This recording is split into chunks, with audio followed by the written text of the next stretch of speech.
High guys, welcome to day 12.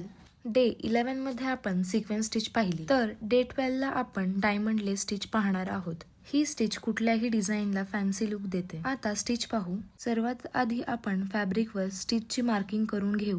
बरोबर त्याच मापाची लेस cut करून घ्यायची आहे. डायमंड लेस चिटकवण्यासाठी B7000 किंवा फॅब्रिक ग्लूचा वापर करायचा आहे. मार्किंगवर व्यवस्थित फॅब्रिक ग्लू लावून घ्यायचा आहे आणि त्यावर डायमंड लेस चिटकून घ्यायची आहे. 5 मिनिट डायमंड लेसला परफेक्ट सेट होण्यासाठी ठेवायचे. डायमंड लेस सेट झाल्यानंतर आपण स्टिचला सुरुवात करूया.